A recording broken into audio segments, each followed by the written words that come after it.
రాష్ట్రంలో 26 జనవరి నుంచి కొత్తగా పలు సంక్షేమ కార్యక్రమాలు ప్రారంభిస్తామని చెప్పిన ప్రభుత్వం తీరు చూస్తూ ఉంటే ఎట్లా ఉందంటే, పేదలకు సంక్షేమ పథకాలు ఎలా అందించాలనే దానికంటే పేదలకు సంక్షేమ పథకాలు అందకుండా ఎలా కోతలు పెట్టాలనే దాని మీదనే ప్రభుత్వం ఎక్కువ దృష్టి పెట్టినట్టు కనబడతా ఉంది.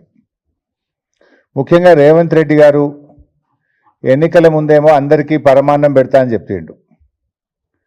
కానీ పవర్లోకి రాగానే ప్రజలందరికీ పంగనామాలు పెట్టినట్టుంది రేవంత్ రెడ్డి తీరు. మీరు వారి 6 గ్యారంటీల్లో మొట్టమొదటి హామీ మహాలక్ష్మి అమలు కాలేదు. 6 గ్యారంటీల్లో చివరి హామీ చేయూత, వృద్ధులకు వితంతువులకు 4000 పెన్షన్, అది అమలు కాలేదు. పోనీ ఆ మధ్యలో ఉన్నటువంటి కొన్నైనా అమలు చేస్తాడేమో నిజాయితీగా అంటే, దాని విషయంలో కూడా అన్ని కోతలే ఉన్నాయి. I will explain. అందులో రేషన్ కార్డుల విషయంలో కానీ, వ్యవసాయ కూలీల విషయంలో కానీ, రైతు బంధు విషయంలో కానీ, పేదలకు ఇల్లు అందించే విషయంలో కానీ అన్నీ కూడా కోతలే ఉన్నాయి. దేవుళ్ళ మీద ఒట్లు పెట్టి మోసం చేసింది చాలదన్నట్టు ఇప్పుడు 26 జనవరి అంటే ముఖ్యంగా రాజ్యాంగం అమల్లోకి వచ్చినటువంటి దినం.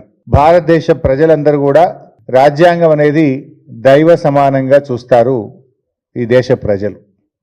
అలాంటి రాజ్యాంగ దినోత్సవం రోజు ప్రారంభించే పలు అభివృద్ధి కార్యక్రమాల్లో కూడా ప్రజలని మోసం చేయాలని చెప్పి ఈ ప్రభుత్వం ప్రయత్నం చేస్తూ ఉంది.